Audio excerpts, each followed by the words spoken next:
Hello, everyone. The time is now 5:05. I would like to officially start our meeting. My name is Ayabami Bell Torrance, and I am the Outreach Manager for DDOT. I would like to welcome you to our community input meeting. And before we begin, I would like to toss it over to our Executive Director of Transit, Mr. Robert Kramer.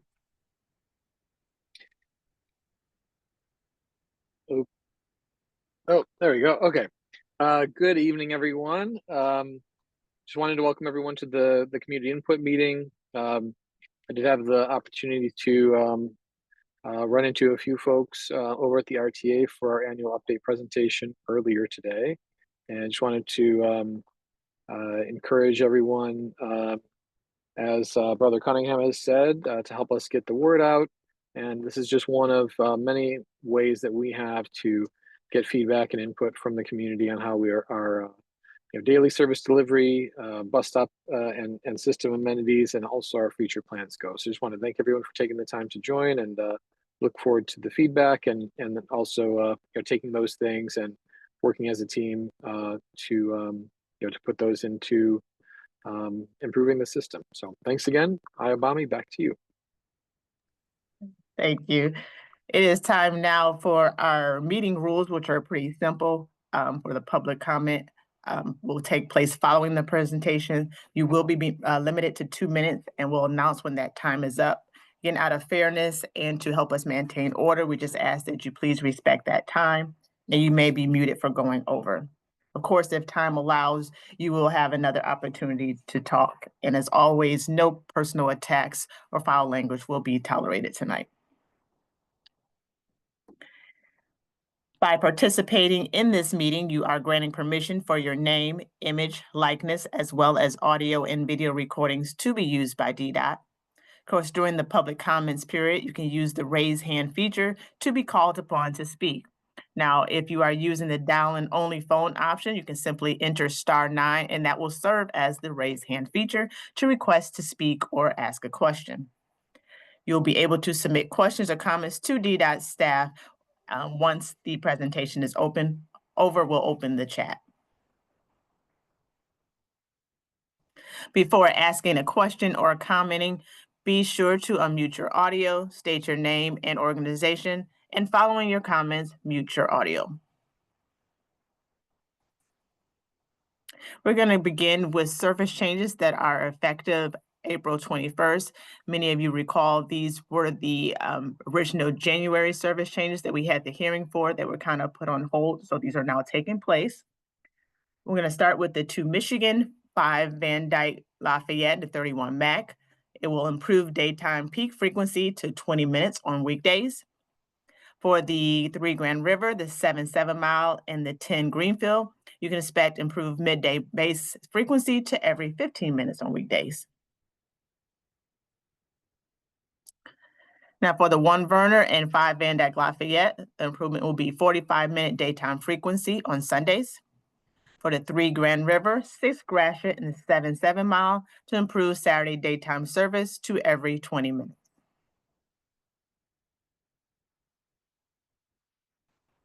The 17 8 Mile will be improving the midday base service to every 20 minutes on weekdays.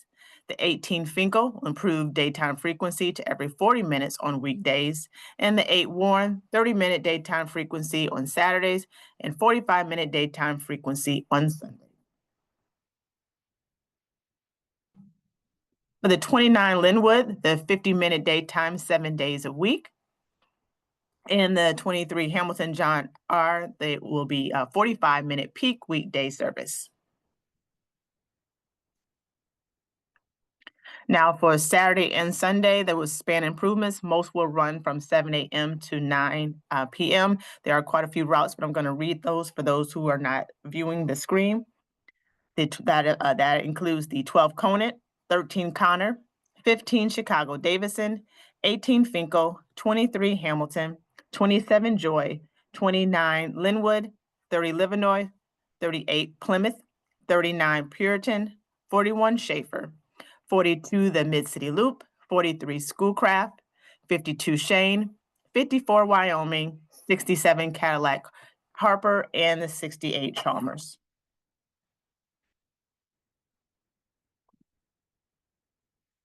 Also now to a reminder of our proposed June service changes, which we just had the public hearing last month.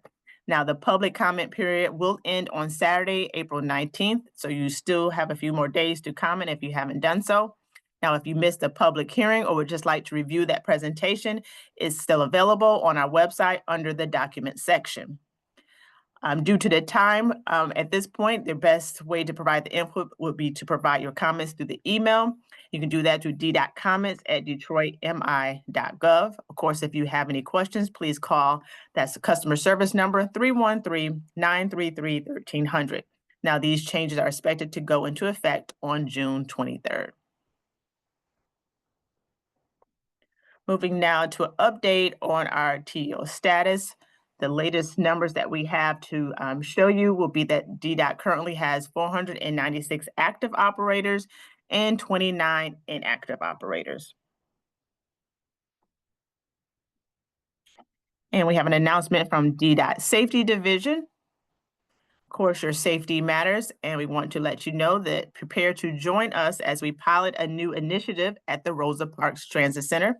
Metal detectors will be installed at designated entry points to ensure prohibited items are not brought into the property. Now, if you are using a medical device that may be affected by a metal detector, all you have to do is let our staff know. Alternative screening methods will be made available.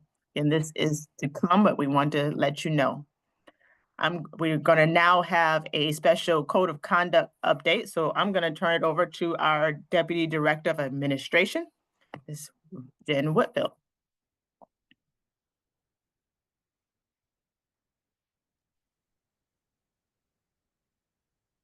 Hi, can you guys hear me? We do.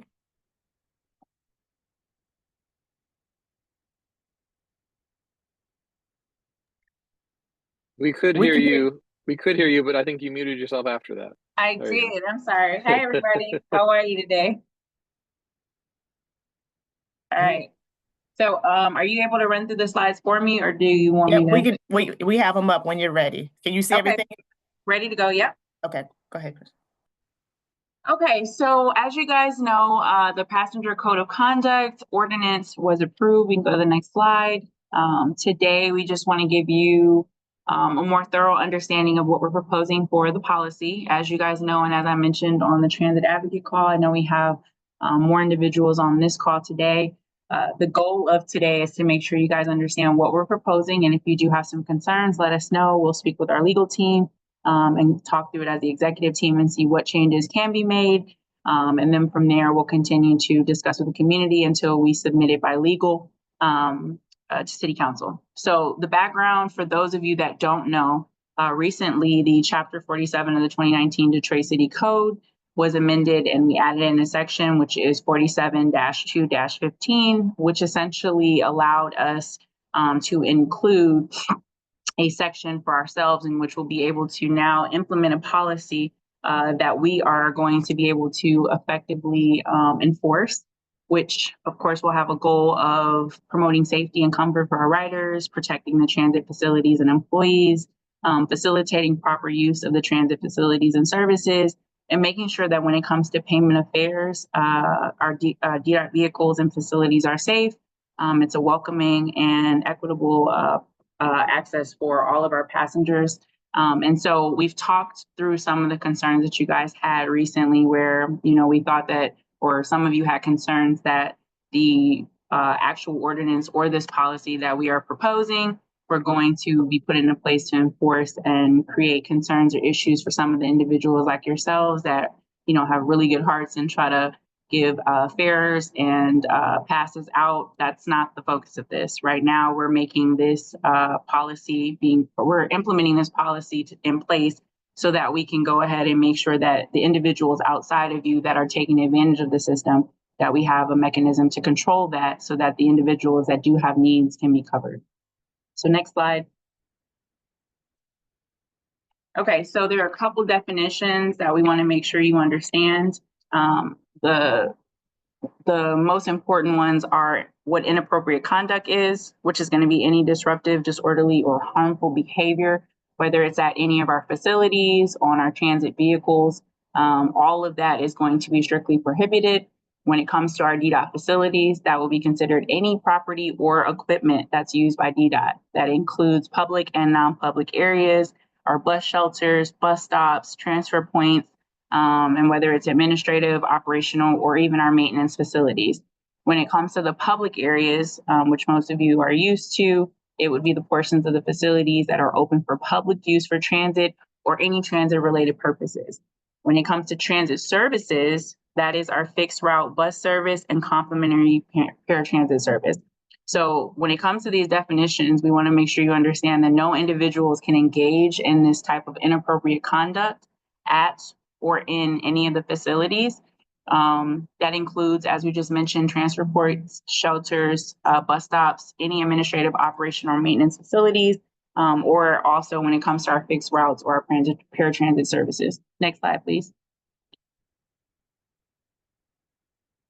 Okay, so there are two levels of inappropriate conduct, and they have corresponding consequences based on the infraction. Next slide.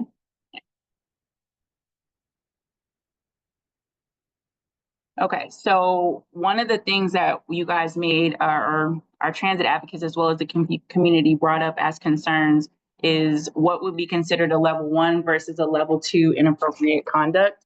And so things that we would consider to be a level 1, and of course there's a full list that was submitted with the change to the ordinance. And as you guys have asked, and just to make it clear, we will make sure that you all get a copy that will be submitted to the individuals on this call, and as well as it'll be online when we submit it through legal, that has a full list of all of the level 1 inappropriate conduct. It was a little too long for us to put in, but for a few examples, things such as fare evasion, remaining on the bus beyond the final stop, smoking and vaping, any type of substances or things that would interfere with our bus operators, consuming food or drinks, and of course, playing loud music without any earphones. Things like that would be considered inappropriate conduct on a level 1 basis. And for those types of issues, of course, we're going to give a first warning that'll come from our bus operators. And if it's egregious and gets to the point where it's, continued on for too long after the operator has already asked for the issue to stop, then they may be asked to leave the bus or the facility, whatever it is. If it gets to the point where the individual will refuse to leave, then that may, of course, result in us having to contact the Detroit Police Department, who is our partners across the board, and we'll have to deal with that at the time. Repeat infractions will then result in an exclusion from DDOT services, which we will discuss a little later. So level 2 inappropriate conduct would be, of course, severe behaviors like fighting, assault, carrying dangerous weapons, items, chemicals, disruptive or threatening behavior, using any type of counterfeit fare, vandalism, indecent exposure, as well as the use of alcohol and any type of sexual harassment, which we have a zero tolerance for. Passengers that engage in this type of conduct that compromise the health, safety, and welfare of the public could possibly be excluded immediately from the DDOT services. And depending on how egregious it is, they will be subject to legal action as applicable. Next slide. So the transit exclusion procedure that we just mentioned may be applicable depending on what's happening, is when we have a repeat situation or incident with this serious inappropriate conduct that's been identified already. In that type of situation, the director or whomever he assigns will issue a written exclusion letter to the individual that's involved in these incidents. The letter will clearly state the reason, duration, as well as the conditions of the exclusion, and provide detailed information on the process for appealing the decision, as well as we will make sure that relevant staff and law enforcement are informed of this situation while we're going through the process. Next slide. So as far as what can happen next, there is an appeals procedure that we felt was really important to add in, just in case there may have been information that may have been missed at the time. So as far as individuals that are subject to the exclusion order we just discussed, they can appeal it in writing to our office, the Office of the Director, and it should be submitted to the actual individual So based on whether it was the director, if it was myself, if it was, somebody else, that's who the letter should be directed to. And within 10 calendar days, it needs to be submitted. The director or the assignee will review, and then within 14 business days of receiving that letter, they can rescind or modify the decision to exclude an individual. The decision to affirm or rescind that exclusion will be provided again in writing. Of course, we may contact the individual so they know ahead of time, but we will also put something firmly in writing so they have that along with the available information on the Exclusion Appeals Board hearing. Now, if the exclusion is not rescinded by the director or whomever their designee is, then the appeal shall automatically be forwarded to the Exclusion Appeals Board for review. Now, we are proposing the appeals board to consist of the DDOT Chief Safety Officer or their designee, the Chief of Detroit Police. It's not the transit unit, but we have multiple units right now that are working with us. And so we'll make sure that that line is clarified once we decide who it's going to be, but it will be a designated law enforcement agency. One member of the Detroit City Law Department, and then 2 citizen members from the individual's district selected by City Council. Next. Okay, so once the appeal is reviewed, there will be a hearing that's conducted not less than 10 days. And that of course is calendar days, but not more than 30 calendar days after the director or assignee's decision has been properly served. At the hearing, we did want to let you know that, of course, the individual will have 30 minutes to provide a statement, present relevant evidence, or any type of witnesses that support the validity of their concerns for the appeal. And then from there, after all the hearings are done, the board will make sure they issue again in writing a decision within 30 calendar days of the hearing, which will affirm, reverse, or remand the exclusion order. Next. Okay, so just to be clear, that's the majority of the information for the code of conduct, but we do want to just reiterate enforcement, noncompliance, and our exclusion order, which is trespassing. So even now, any law enforcement officer in accordance with section 1-1-10 of the code, or any other person authorized by the chief of police or chief safety officer has the authority to 1, detain or issue a citation, refuse entrance to a bus, or to require departure from a bus for any person who violates any provisions of this section of the 2019 Detroit City Code or has been issued a notice of exclusion. So any manager, superintendent, or operator of a bus has the authority to refuse entrance to a bus or to require departure from a bus of any person who has issued a notice of exclusion. So there's 2 separate things that we're talking about here. Sorry, can we go back? Oh, can we go back? Okay, so there are 2 things that we're talking about here. One, it's letting you know already what the police are authorized to do, but then it's also explaining to you what we are proposing as far as what will be put in once the actual policy is implemented. So right now, the things that we are trying to propose to you guys, we already have certain sections in the code that allow individuals that we work with to issue these things.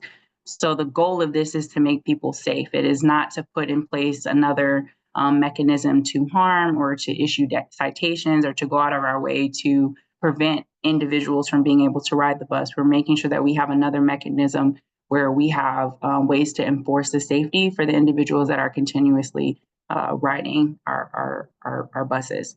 So next slide. Okay, so if an individual is subject to an exclusion order and they enter the specified facilities or transit services before their return date is listed, then DPD, as we just showed before, may be called, and the individual may be subject to all applicable criminal and civil penalties, and that could include arrest or any monetary fines.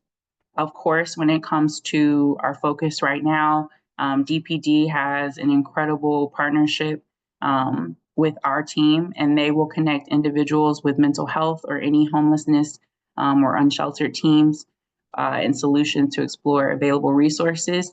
Although that's not a formal requirement or policy, we do want to let you know that that will, of course, be implemented first if we can in certain situations. Okay, so That's it. Okay, so that was the last slide for me. I'm not sure. Do you want to wait till the end for questions? Is that how we're doing that? Let's go. Thank you so much, Jen. We are going to go straight into the public comments with that. So there's a lot of information, and I'm sure people have a lot of questions. So we'll go ahead and get to it. All right, Bobby, I see our safety officer has his hand raised, so maybe our safety Okay. director. Do you all want to? You can unmute yourself if you want to speak first. I just want to say, Jen, great job, eloquently stated, and much appreciated.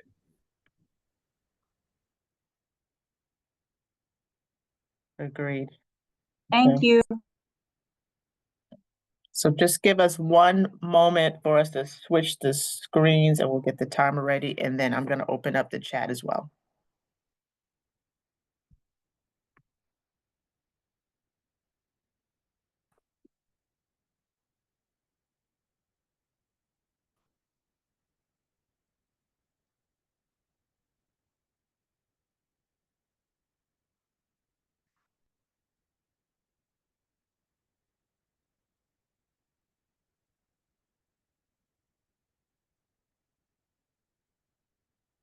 Okay, chat is open and you can go ahead and turn over to colleague Kristen to call our first person.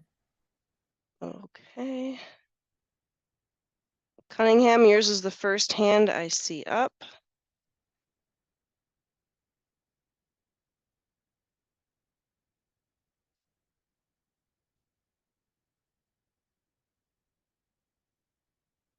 Cunningham, if you're not able to mute yourself, we'll come back to you. 313 Oh. 444-9114. I'm at a hybrid meeting. Renard Masinski, Detroit People's Platform, they allowed us to use their building and they have phones that we could use. So when you can't get a hybrid for the input meetings, you can do it yourself. But hopefully the input meetings will become a hybrid. Flyers should be laminated and put at senior buildings and at the libraries, wherever there's schedules. The RTA, SMART, and DDOT should be interchangeable on their social media. So, for example, the DDOT meeting flyers and LAC should be posted on the RTA web page, should be posted on SMART's page. SMART's board meeting should be posted on DDOT and vice versa.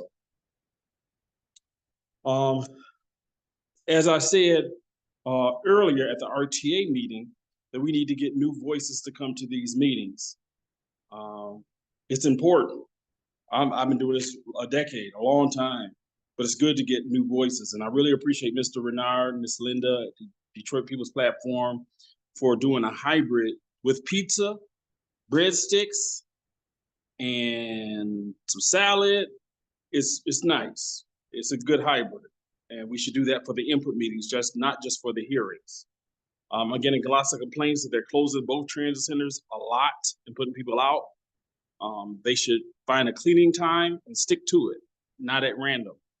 And folks don't like that they close the transit centers at night. I like like-minded people. My number is 313-444-9114.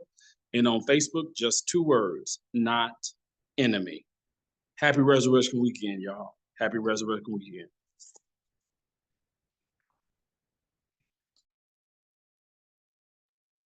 Thank you, Mr. Cunningham.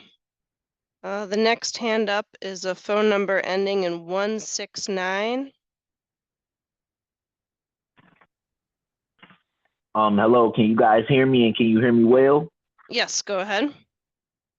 Okay, I just want to say hello, powers that be. I looked at Cunningham's Facebook page and I seen all the information for this meeting on his page. It is just so surprising that Cunningham does not get paid for his zeal or his energy. His commitment is higher than those that are getting big money to do this. DDOT, touch not God's anointed, neither do his servant Cunningham no harm. I'll say it again, no harm. Help him, don't hurt him. There's a serious need for benches to be put up at every bus stop. I seen on Cunningham's Facebook page that he did a bus ride along with Transit Riders United, and City of Detroit mayoral candidate Ciantel Jenkins did a bus ride along, and that was very enlightening. I'm going to say these words like Cunningham would say it. God is good, God is good, God is good all the time. Thank you for my time. Thank you. The next hand up is Tracy.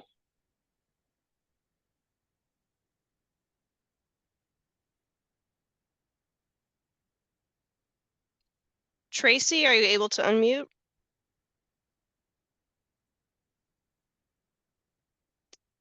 Okay, we can come back to you. Oh, Hello? yeah, we can hear you. Go ahead. Okay. I'm Tracy Hester. I ride the Dexter bus. Y'all didn't have a schedule for them, but at night, the Dexter bus do not run like it's supposed to. Like my husband comes home from work, he gets off about 11:30. Try to get that 11:30 bus. He might get it, and then sometimes it don't come until 1 o'clock in the morning.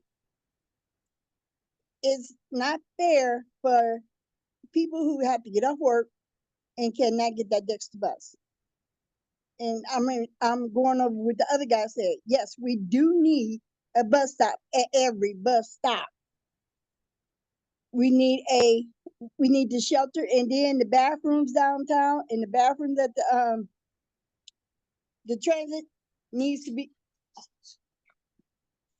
it's crazy. Y'all gave us the schedule for the Livernois, the Finkel, the Plymouth, but the Dexter bus, that bus used to be the best bus there is. Now it's the worst bus. It's getting like Livernois is 6 Mile. If you want to catch it, you better catch it next week. Yesterday before today. It don't make sense. I don't understand that. Y'all got to do something about it. Please do something about these buses. And do something about these bus stops. Because it ain't no bench, it ain't nowhere to sit. You got to stand. And then in the wintertime, you can forget it. Especially the Dexter bus. Y'all got to do something about the Dexter bus. That used to be the best bus, but now it's the worst bus. I love y'all, and y'all have a blessed day. Thank you. Good job, Ms. Tracy. Good job. Thank you, Tracy.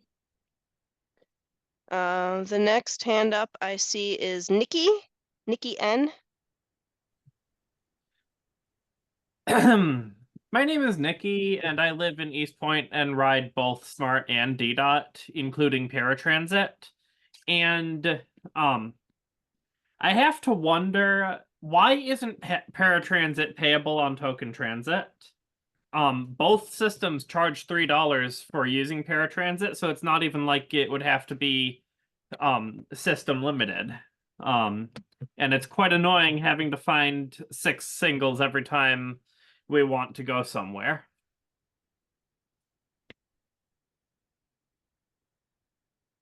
That's all. Thank you. I believe the reason for that is because they don't have fare boxes. They have they're run by contractors. You know, we have private companies putting the kind of transit first, and they have to collect money. I hope that's helpful, Nikki. Okay, Renard, yours is the next hand up. Hey, good afternoon. My name is Renard Mashensky, bus rider and also organizer with Detroit People's Platform. I want to respond to the proposed DDOT Code of Conduct. I want to thank the department for working with bus riders and advocates and city council. But when it comes to the exclusion rule, I am not certain if that's even legal when it comes to the Home Rule Act. The Home Rule Act allows for 4 sanctions: civil infraction, civil misdemeanor, and blight. So where would excluding someone fall along those 4 categories that cities are allowed to do? And also, with this policy, does this apply to Q-Line and does this apply to the people mover? Because it seems like this code of conduct is a bit stricter for DDOT riders compared to other conveyances as well. And when it comes to the law, you have to treat everyone the same. Everyone is equal in front of the law. Also, when it comes to exclusions, you made it seem like the exclusions were permanent or indefinite, and you need to be more clear in your proposal if the exclusion is for 30 days, 60 days, or 90 days, and what is permissible by law, because you cannot go above and beyond what law allows you to do. And when it comes to the administrative hearings, I didn't hear anything about someone. I know legal representation is expensive, but if someone has to have that, that should be their right to have some legal counsel to help them defend themselves. There's people with different cognitive or mental abilities. Someone may not be able to argue effectively on behalf of themselves. So we need to make sure that that person has a right to some sort of counsel if you're charging them with exclusion. And I just hope that this policy is not going to create more records for people. We are an expungement state, and then there are some people trying to get their lives back together. So adding another charge could be an impediment to someone trying to get their life back. So when we come to this administrative process, you also have to follow the federal law as well, beyond the charter. Thank you. Okay, so there was a couple things that you talked on, Renard. What I would love, if possible, is you could send those all to me in an email. I can touch on a few of the items. So first, I just want to let you guys know, as far as what's been put in here, everything was drafted and run by our legal team. So as far as what we're looking at for timelines, they have been put in place based on other municipalities, and that's how we came up with this policy that we're proposing. So I do hear you loud and clear, as you mentioned, concerns about the Q line and the people mover. But this policy is currently for DDOT because that is the department that we're working with. What I will say is I will talk back and circle back with our legal team as far as what we have across the board. I don't think that one would have an impairment on the other because, like I said, these were put in place based on other municipalities that are across the country. Now, what I would say as far as implementation and enforcement, we do have the ability, I think you put it in the chat, to make sure that individuals that are disabled or blind will get noticed. There is a notice and communication method area that is going to be put into there, whether it's an individual that's a minor, we'll have a way to serve them, as well as individuals that don't have a known address. We'll be able to put up all the notices and serve the resident in certain areas. They'll have to be posted, whether it's in the Coleman A. Young Municipal Center, or we'll be able to find a terminal location where we'll be able to post for individuals to see if there's an issue and we don't have a way of actually sending it to them. But I will make sure that we circle back to legal to get a confirmed way for how we can work with individuals that may be blind. I'm assuming we send out communication to those individuals across the city anyway, so we have to have a contract as a way and a means to get them the information if they're in that type of situation. But the main thing that I want to make sure I reiterate, this is not being put into place to give another record to an individual. I understand that, there are certain people that have records, et cetera, but the focus of this is making sure that our people are safe. When we get notifications that elderly women, and I said this on the call before, are scared to go into Rosa Parks Transit Center or into certain areas because of the individuals that may be there creating trouble, and they have groceries or they feel concerned for their safety, we need to be able to do something to enforce our ability to run a proper transit center for the individuals that are trying to ride the bus, get to work, get home, et cetera. And so this policy is being put into place, not again to ruin lives, et cetera. It's more so to make sure that we have a mechanism to keep people safe. Law enforcement, as well as, to your point, legal representation, we are not going to change the law. If they are able to afford legal representation, or if they need to get one applied to them by the court, things of that nature will not be prevented from them. They should still be able to go about that. But I will talk with our legal team to see what options we may have as far as updating the actual board. that we have put together to see if there can be a legal individual that's added as well. I think, Corey, did you have something to say? Yeah, just adding to just an additional to what Jenny has said, it just, and listening to the comments, it does add for a very fair and unbiased due process system. So I do want to just point that out, that every individual will have a right at due process. Hey, I just wanted to add too, on top of Jenny's presentation, and Renard, to your comments, it would be very helpful if you could, I mean, we're recording this, I'm taking some notes, but the more input we have, the better. I know that there are, different rules through the FTA about, banning people from service. In this case, that might not be exactly what we're talking about, but I do want to make sure, whatever points you have may be something that we hadn't considered, or will give us reason to reconsider some of these things. So, just like with all these comments, not making any guarantees about what the changes would be, but if you could please, submit as many details as you have, and our commitment, as Jenny and Corey mentioned, is we'll take all these into consideration, and it's going to be back in front of council again before the final product is implemented as well. So there's still plenty of time to make sure we get this right, knowing that hopefully you all can appreciate the intent and the reason why this is an important program for us to implement. Okay. That's all.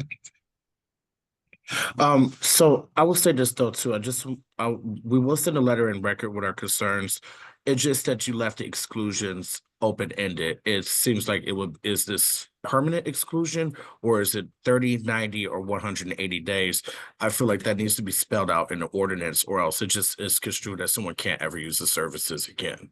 But thank you for addressing those concerns, and I will put them in writing to council and also the director of DDOT. Thank you. Thank you.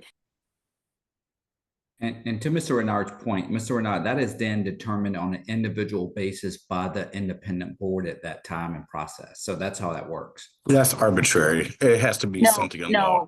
I'm sorry. Let me just jump in. So the decision as far as how quickly we can overturn, Corey is correct. As far as how quickly we may overturn it, that is based on a case-by-case situation. But based on the way that this is written, once the individual has received the review, then that will be a final decision. So the decision is contingent upon the timeline as far as when we would have a time to review it. If it's overturned by the review board, that should be, of course, as we talked about, within 30 days of the completion of the hearing, you will get a notification that has all of everything broken down from documentation as to who was there, the hearing information, and then the final decision. But the final decision is that determination. So that will be final. So I will say this though, by that board, it may be, but according to someone's rights, they have a right to appeal to an actual court of law to appeal that decision by the board. So you have to be within the law to allow that. It's not we're talking about solely in DDOT. If they choose to take it beyond internally with us, then that is up to them. And as you mentioned, they're right. If they would like to go to a lawyer, if they want to go to a judge, they have the discretion to do that. But we are talking about based on the policy that we will have to enforce the areas that fall within our jurisdiction, which were defined in our policy, which is our facilities, which would be our buses, things of that nature. Now, to move beyond the decision or the policy that we are trying to put into place, then again, that will be the legal right. We are not impeding on anyone's legal rights by doing this. And that was the whole point of going through the ordinance amendment first, to give us the opportunity and the option to be able to enforce a policy that we put into place. But just to reiterate what Director Kramer said, please, as soon as possible, anyone on this call, including you, Renard, if you have some concerns, please send them to my email. I'm going to put them in the chat. You can CC Director Kramer, you can send them to council, whomever you want. But the main thing is getting it to us so that, to your point, we can make sure, again, even though it's already been vetted by our legal team all the way up through the chain, that they have a chance to review your concerns, as well as our FTA and our FTA, I was going to say specialists, but yeah, we have a few people on our team that would be able to also review FTA guidelines, be able to review state guidelines. We will make sure that across the board, as Corey mentioned, this is a fair and due process for everyone. I want to be respectful of everybody else who has their hand up. Corey, is there anything else to add or can we move on? I see your hand is up. We can move on. I'm sorry. Okay, thank you very much. Diane, yours is the next hand up I see.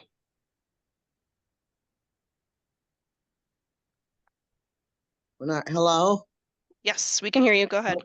Okay, yes. First of all, I've been with People's Platform and Detroit Transit for over 20 plus years. And my concern is, I'm grateful for the service and the things that y'all have, the improvements that you have all done. But the bathrooms and all the transit centers, I think they just need somebody to monitor those restrooms, because all the improvement that you're doing, it seems like there's nobody there to keep them clean, which is a big issue. And the second issue I have with Detroit Transit is the homeless people that you have downtown and out on 8 Mile. What are they doing to help these people actually ride the bus? Because it's true they don't have money always to get on the bus, but when they try to get on the bus, it's an issue with the drivers. Why don't we have something in place to actually help the homeless as opposed to letting them having to harass the drivers just to get on and get a ride if they can't afford one? It should be something in place for them also. After all, they are a resident here in the city of Detroit. Just because they don't have homes don't make them not be a resident. They're in the city of Detroit.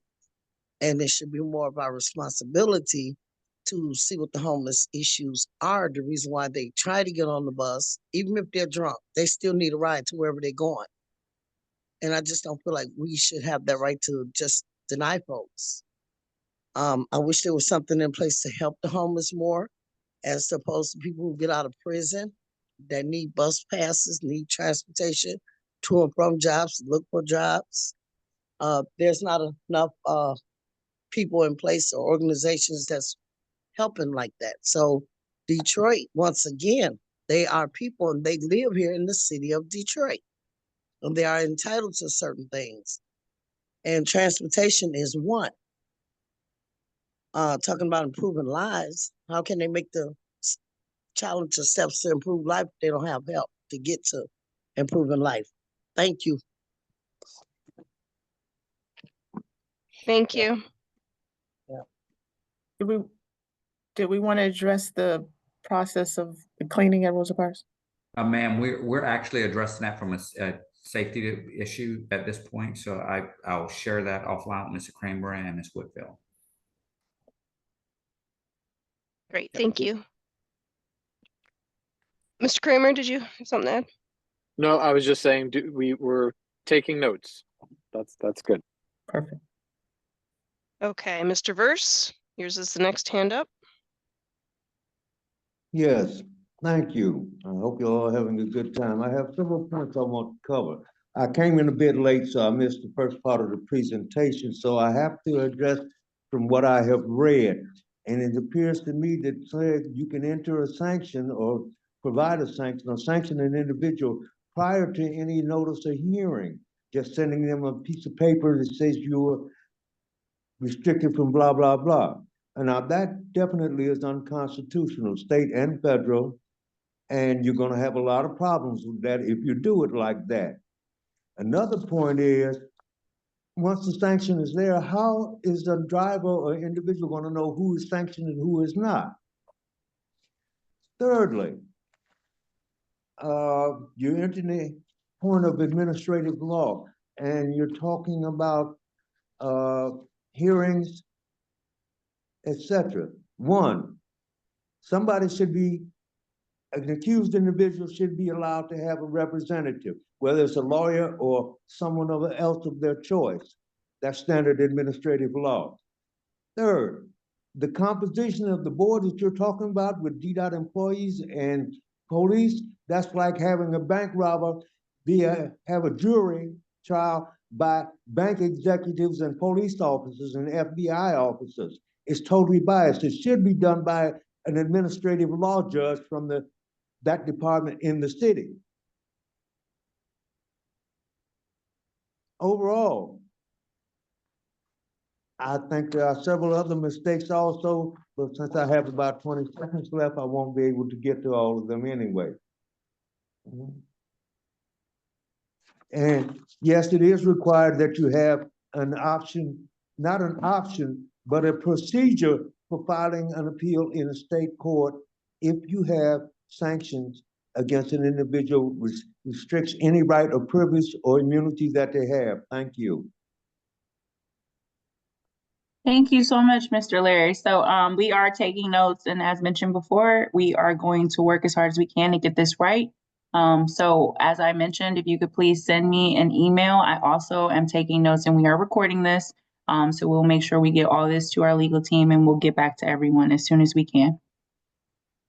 Okay. Thank you, Mr. Verse. Stephen, yours is the next hand up. Hello. I am currently on the Dexter bus, which is actually not being tracked right now. We're at Grand Boulevard and Dexter right now. Grand River's right next to us. And it's not on the map, I know that. I also found that the Fenkel bus that I was waiting on wasn't showing me any sign of being there either. So I opted for the Dexter bus. Doing what I can to get into work. I had an issue and still, I think, going to have more issues with the police and the cleaning of Rosa Parks Transit Center and the timing that is being used to evict everybody from the building in order to clean the building. They are sending people out into the cold 10 minutes before the buses do their hourly departures from the center, maybe even 15 minutes before. So if they could just move that time to the point after which most of the buses are departing, it would be a lot easier for those that are trying to connect from one bus to the other. Of course, our weather is breaking as I'm speaking about this, but there's a problem when you create a procedure. It's very adverse to everyone. Those police told me nobody in the center was actually waiting for a bus. They said they are fighting, they've got drugs in the bathroom. That's what the police were telling me. They told me, show me somebody that's actually waiting for a bus. And I turned around and two people were like, what's going on? Why are we being so told to leave the center? And I said, well, they don't think anybody here is a rider. People that walked in said, yeah, we're riders. What's wrong? So definitely talk with them. Your procedure, I think, isn't correct. You're going to have to fix it. And Linwood. Thank you, Stephen. Miss Marguerite, yours is the next hand up. Yeah.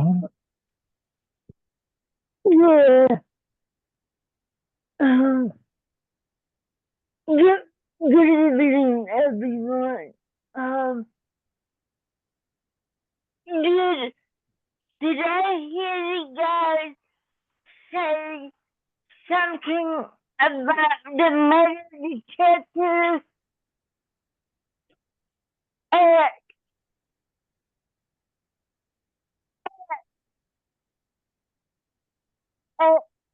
Rosa Parks Transit Center. The metal What about, wait, what about Hardware Transit Center too? Because there are people that go through these Hardware Transit Center too. So when we have both, we need to have them at both transit centers, not just one transit center. And another thing is that I agree we're not on the issue of singling passengers who may not be able to understand what is going on. And I would like to add something about the drivers, because some drivers we're not too close to the curb because of the issue of people parking at the bus stop. And yesterday, while I was walking, there were 4 big heavy-duty trucks at the picture building. 4 big trucks. So we need to figure out a way to make sure that the drivers can put in without making people use the second lane or the third lane to get on the buses. I'm done. Thank you.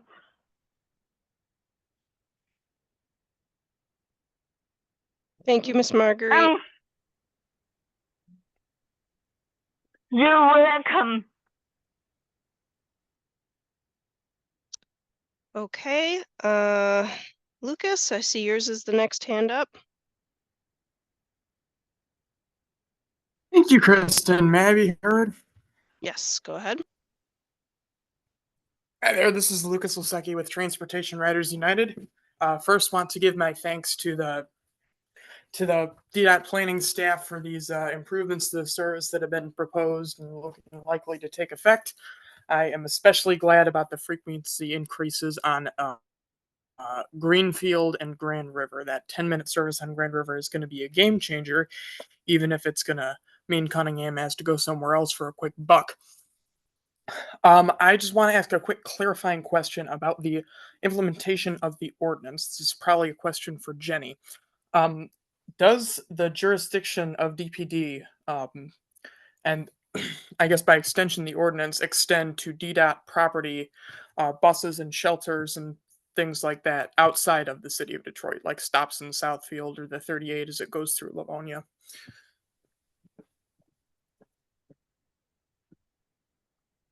Yeah, we'll follow up on that later, Lucas. I think that's a good question to add to the list, and whether it does apply to the transit center, to the service in general. I think these are good things the group's bringing up. Not to take too much of your time. Oh, there we paused. Okay, there you go. So yeah, we'll follow up on all these things. That's all right. That's the only real question I had. I don't have too much to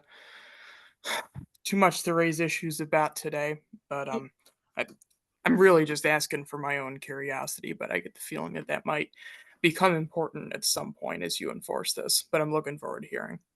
Yeah, it's important now. I just put in the chat with the timing. We want to hold off for now, but I will make sure that we follow up with everyone as I just stated, and make sure that we get you a follow-up. And we do have our legal person on the team that's taking notes who I just made a note to. So we'll circle back. Thank you so much, everyone, for your input. It does mean a lot so we can get this right. Thank you. Okay. The next hand up is a number ending in 739.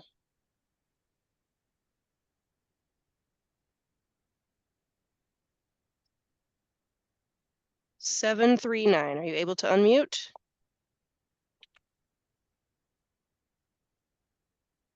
Continue. Please stay on the call.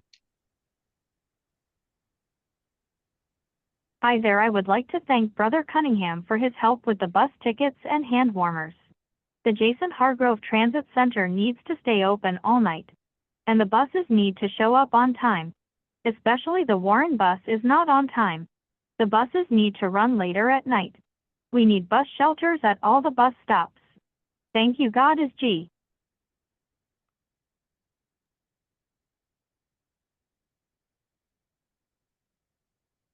Okay, thank you.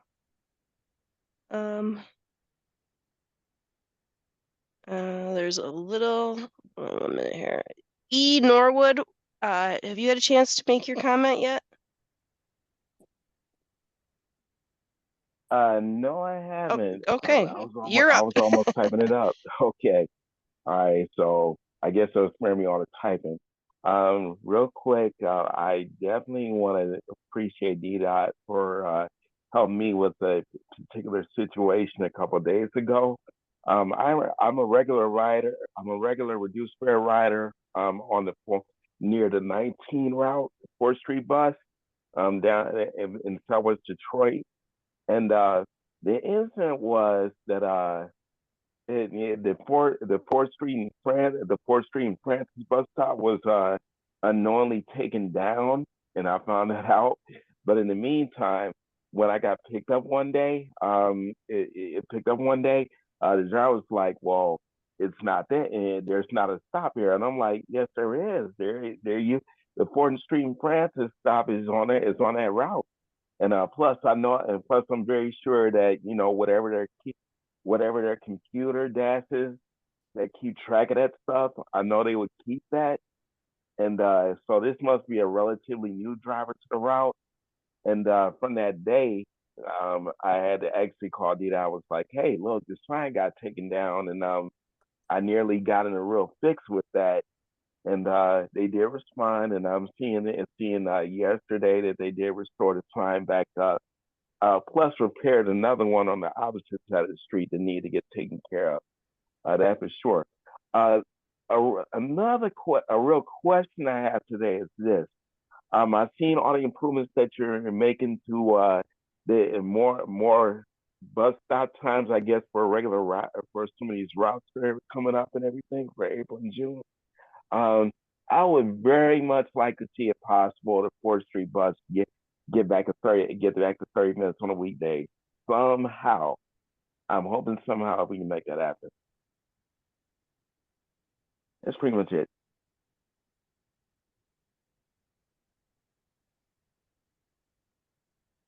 Great, thank you.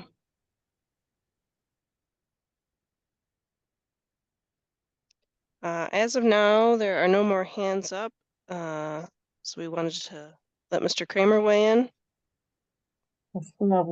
Checking, was there anyone who did not get a chance to raise their hand? I want to make sure you have the opportunity before we close, make sure we didn't miss anyone. I believe everything has been answered in the chat. Okay. Does that mean I get the final word then, I guess? Looks like it. Yeah. So as mentioned before, thanks everyone for taking the time to provide these comments. We've been taking copious notes, and we've got this recorded, and we've also seen, I know there's been quite a few comments, thoughts, ideas, concerns listed out in the chat as well. So as a team, like we always do, we'll get together and go through some of this stuff, and certainly specifically with the ordinance, this is good to bring this up before we put it in place and it becomes an issue. And so again, appreciate all of that, and we'll work through it in addition to our staff with support of the law department and others as helpful. So Thanks again for everyone's input. Greatly appreciated, and looking forward to some feedback on our April service changes next time we meet. And we do actually have one more order of business. Okay. All right. Next meeting, right? There we go. Thank you, Christian, for the reminder. Our next meeting will be Thursday, May 15th, 5 p.m. And also a reminder for the next virtual local advisory council meeting is Tuesday, May 20th. That's at 10 a.m. So we will see you all then, and we look forward to your feedback in between. Have a great night. Thanks, everyone.